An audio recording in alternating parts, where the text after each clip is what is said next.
السلام عليكم متابعينا، اهلا بيكم في حلقه جديده من منوعات دينك، ولسه مكملين سلسله الامثال الشعبيه المصريه. خليكم معايا لاخر رأي المثل موت يا حمار. الكلمة دي دايما بنقولها للناس اللي هي عندها أفكار بس ما بيحققهاش، يعني فبنقول له موت يا حمار. طب هي ليها قصة؟ أيوة ليها قصة. قصتها بتقول إن كان في حاكم في يوم من الأيام كان قاعد في القصر بتاعه، فجأة دخل عليه حمار، والحمار كان من البستان الحاكم ده في القصر بتاعه. لكن الحاكم يسكت؟ لا، ما يسكتش. قال للوزير ان انت لازم تعدم الحمار ده، عشان ازاي ان هو يدخل البستان بتاعي وياكل من الورد ومن الزرع بتاعي، لازم تحكم عليه بالاعدام. الوزير كده بص له قال له ايه يا حاكم، ده حمار يعني مش هيفهم. طبعا الحاكم ان هو قاعد يفكر، قال له طب بقول لك ايه، جيب لي حد كده من القريه من اهل المدينه ان هو يعلمه الاصول للحمار ده عشان ما يتعداش حدوده كده معايا. فالوزير قال له ماشي. فجه الوزير طبعا اعلن في المدينه وقال اللي هيعلم الحمار الاصول هيبقى ليه مكافاه كبيره قوي. الناس كلها بقت خايفه وبعدت الا واحد فقير بس، هو اللي جه وقال للحاكم انا اللي هعلمه، بس اديني 5 سنين عشان اقدر اعلمه. ياخد هو الحمار تعليمه كده هياخد وقت. الحاكم قال له ماشي، بس انت لو ما علمتلهوش الاصول يعني هقطع رقبتك. فالحاكم قال له تمام، بس بشرط تديني اصول وفلوس وحاجات كتير قصاد ان انا اعلم الحمار. الحاكم قال له تمام. المهم الراجل الفقير روح البيت، فمراته قالت له يا ابني اللي انت بتقوله ده الراجل ده حماره مش هيفهم، والراجل مش هيسيبك، الراجل هيقطع رقبتك. فقال لها ده بعد 5 سنين يحلها الحلال، لا اما الحاكم يموت، لا اما انا اموت، لا اما يموت الحمار. من هنا جت المثل موت يا حمار. على رأي المثل عصفور في اليد أفضل من 10 على الشجرة. طيب إيه معناها؟ معناها إن أنت معاك مثلا حاجة في إيدك خير من إن أنت تقعد تدور وتسيب النعمة اللي في إيدك دي. فلو أنت دورت على حاجة غيرها، يعني طمعت في كذا حاجة، ربنا مش هيخليك تطول لا ده ولا ده ولا ده. فخليك يعني تحمد ربنا في الحاجة اللي في إيدك. هي معناها كده. المهم هي ليها قصة. أيوة ليها قصة. قصتها بتقول إن كان في واحد كان ماشي في وسط الحدائق في يوم من الأيام، وكان معاه عصفورة، وهو ماشي لقى 10 عصافير موجودين على الشجرة. يسكت؟ لا ما يسكتش. طمع في ال10 اللي على الشجرة، وطير العصفور اللي في إيده وطلع علشان خاطر يجيب ال10. طاروا هم كمان. لقيتك يا عبد المعين تعني، لقيتك يا عبد المعين عايز تتعان. ايه معنى المثل ده وايه قصته؟ الاول هنقول معناها ان يكون مثلا في حد عنده مشكله، فبيبقى عايز يروح لحد يعني حكيم وعاقل وهيقدر ينقذه من المشكله دي، يروح له يلاقيه هو غرقان في مشاكل، فيقول له عيب جبتك يا عبد المعين تعني، لقيتك يا عبد المعين عايز تتعان. طب هي ليها قصه؟ طبعا ليها قصه. قصتها بتقول ان كان في واحده ست كانت بتتخانق مع اهل جوزها دايما في الورث، لحد ما ولادها كبروا.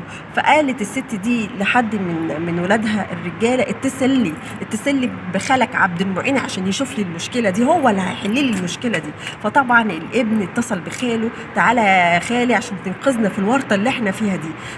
الست طبعا استنت اخوها عشان يجي اللي هو عبد المعين. فجه عبد المعين قبل ما هي تنطق بكلمه قال لها اسكتي يا اختي، انا محتاج ان انا اكلمك. ده انا كنت متجوز واحده مطلعه عيني ومبهدلاني في المحاكم وعايزه مني فلوس قد كده، واتجوزت التانيه بقى ان تطبطب عليا، ما لا مش بتطبطب، بتنكد عليا عشت وعايزه مني فلوس قد كده ومديون لطوب الارض. راحت عملت لا حول ولا قوه الا بالله، طبطبت عليه وقالت له جبتك يا عبد المعين تعني، لقيتك يا عبد المعين عايز تتعان.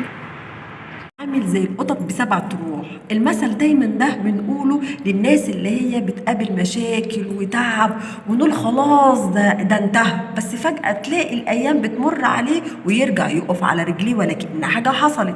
طيب ايه موضوع ان القطط ب7 أرواح؟ والله العلماء بيقولوا ان القطط لو نطت من 10 دور بتلاقيها مشيت على رجليها ما بتموتش، فبيقولوا اصل القطط ب7 أرواح.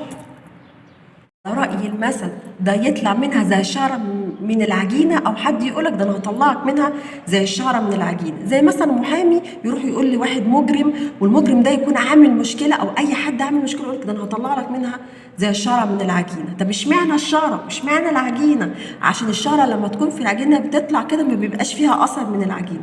كذلك اللي عمل المشكلة ده بيطلع منها ولا كأنه عمل المشكلة دي. طب هي ليها قصة؟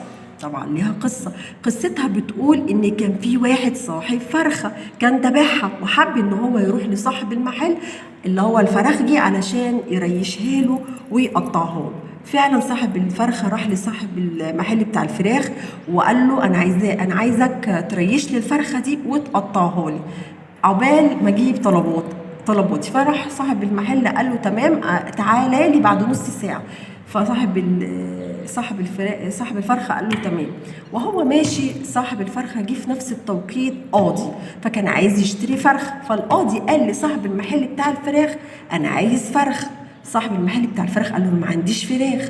قال له طب ما انا شايفك في ايدك فرخه. قال له ما هي مش بتاعتي. قال له لا انا هاخدها منك، هشتريها منك. قال له طب مش هتشتريها مني ازاي وهي مش ملكي؟ فالقاضي قال لصاحب المحل قول لصاحب الفرخه ان هي طارت. طبعا صاحب المحل بتاع الفراخ بص له كده قال له ازاي يا قاضي هروح اقول له ان هي طارت وهي ميته؟ فالقاضي قال له قول له كده قول له كده وانا هطلعك منها زي الشعره من العجينه. فراح صاحب المحل بتاع الفراخ قال له تمام. فجه بعد نص ساعة صاحب الفرخة قال له فين فرختي؟ قال له اسكت، مش الفرخة طارت؟ قال له طارت ازاي يا عم؟ هي الفرخة ده انا مديها لك مذبوحة، طارت ازاي؟ قال له هي كده. فطبعا صاحب الفرخة قال له انت هتستعبط عليا قدامي على القاضي؟ فقال له تمام. ماشيين هما الاتنين في الطريق لقوا اتنين بيتخانقوا مع بعض، واحد منهم يهودي والتاني مسلم. فطبعا صاحب المحل حب ان هو يبقى عنده مروءه كده وشجاعه، بيحاول ان هو يحلق او يحوش ما بين الاتنين. فراح من سوء حظ صاحب المحل بتاع الفراخ فقع عين اليهودي من غير ما يقصد. فطبعا اليهودي قال لي انت فقعت لي عيني، تعالى معايا قدام القاضي. فطبعا صاحب المحل بتاع الفراخ بقى بدل القضيه قضيتين، فجري منهم لحد ما شاف جامع ودخل الجامع والناس بتجري وراه، وطلع فوق عند المأذنة وهوب الناس جايين يمسكوه، هوب نط من المأذنة، وكان تحت المأذنة ده راجل عجوز. راح نط على الراجل العجوز والراجل العجوز مات. مسكوا بقى صاحب يعني ابن الراجل بتاع العجوز وقال له انت موتت لي ابويا، تعالى قدامي عند القاضي. فاصبح لصاحب المحل بتاع الفراخ 3 قواضي. فراحوا بقى عند القاضي فقال لهم لا اصبروا كده عليا وتعالوا لي واحد واحد. اول قضيه كان لصاحب الفرخ، فصاحب الفرخه راح للقاضي قال له يرضيك يا قاضي ان انا اديله الفرخه بتاعتي مذبوحه عشان يريشها لي ويقطعها لي يبيعها لي لحد تاني، وبعد كده يقول لي اصل هي طارت، هي الفرخه الميته بتطير؟ فراح القاضي قال له لا حول ولا قوه الا بالله، هو انت مش مؤمن بالله؟ فراح صاحب الفرخه قال له ونعم بالله. قال له القاضي ويحيي العظام وهي رميم. فراح صاحب الفرخه قال ونعم بالله، خلاص انا تنازلت عن القضيه. تاني قضية بتاعت اليهودي راح للقاضي قال له الحقني يا قاضي ده فقع لي عيني وانا عايزه افقع لي عينه قصاد ما هو يفقع لي عيني. قال له هو انت مش يهودي؟ قال له وده مسلم.